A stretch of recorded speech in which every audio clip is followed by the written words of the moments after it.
नमस्कार, मैं प्रियंका और आप देख रहे हैं इंडिया पब्लिक खबर। एशिया कप 2025 में भारत की पाकिस्तान पर ऐतिहासिक जीत सिर्फ एक खेल की कहानी नहीं, बल्कि यह नई पीढ़ी यानी जेनजी के लिए अनुशासन, संतुलन और रणनीति का स्पष्ट सबक भी है। भारतीय टीम ने न केवल विरोधी टीम को हराने की जिद को जुनून में बदला, बल्कि उसे अनुशासन और संयम के दायरे में रहकर खेला, जिससे जीत ने इतिहास रच दिया। विशेष रूप से युवा खिलाड़ियों की उम्र पर ध्यान दे तो पूरी तरह जेनजी की पीढ़ी है। टीम के नायक तिलक वर्मा की उम्र महज 22 वर्ष है, जबकि टीम का औसत आयु लगभग 28 वर्ष है। यह स्पष्ट करता है कि भारत की नई पीढ़ी केवल ताकतवर नहीं, बल्कि अपने जुनून को सही दिशा में लगाने वाली है। उनका उदाहरण दिखाता है कि किसी भी लक्ष्य को हासिल करने के लिए जिद और जुनून जरूरी है, लेकिन यह तभी सार्थक बनते हैं जब अनुशासन और संयम के साथ जुड़े हों। नेपाल और बांग्लादेश के आंदोलन में युवा शक्ति का नकारात्मक प्रयोग हुआ। गुस्सा और हिंसा ने सत्ता परिवर्तन के साथ साथ देश की संपत्ति और छवि को भी नुकसान पहुंचाया।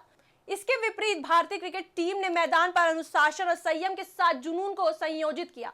यही अंतर भारत की जेनजी और पड़ोसी देशों की युवा पीढ़ी में दिखाई देता है। खेल के मैदान पर अनुशासन और रणनीति का महत्व स्पष्ट होता है। भारतीय खिलाड़ियों ने लगातार 3 मैचों में पाकिस्तान को हराते हुए न केवल जीत हासिल की, बल्कि यह भी साबित किया कि अनुशासन के साथ जुनून को दिशा देने पर हर चुनौती को पार किया जा सकता है। इस जीत से यह संदेश भी मिलता है कि शक्ति और ऊर्जा का सही इस्तेमाल आवश्यक है, निर्माण के लिए या विनाश के लिए। एशिया कप में भारत की जीत केवल क्रिकेट की जीत नहीं है, बल्कि यह नई पीढ़ी के लिए अनुशासन और संयम का प्रतीक भी है। नेपाल और बांग्लादेश के उदाहरण दिखाते हैं कि बिना नेतृत्व, बिना रणनीति और बिना संयम के जिद और ऊर्जा विनाश की ओर ले जा सकती है। वहीं भारतीय टीम की जीत बताती है कि संतुलन, संयम और अनुशासन के साथ मेहनत करने से किसी भी लक्ष्य को हासिल किया जा सकता है।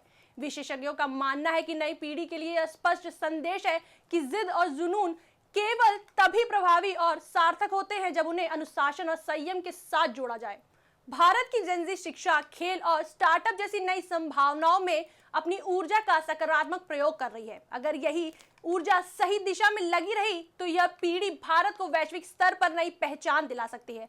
अंततः एशिया कप में पाकिस्तान पर भारत की जीत से यह सबक मिलता है कि जुनून और ऊर्जा को अनुशासन और रणनीति के साथ जोड़कर ही सफलता सुनिश्चित होती है। यह सिर्फ खेल की जीत नहीं, बल्कि जीवन के हर क्षेत्र में जेनजी के लिए प्रेरणा है। ऊर्जा को सही दिशा में लगाने की कला ही जीत और हार का असली निर्धारक है।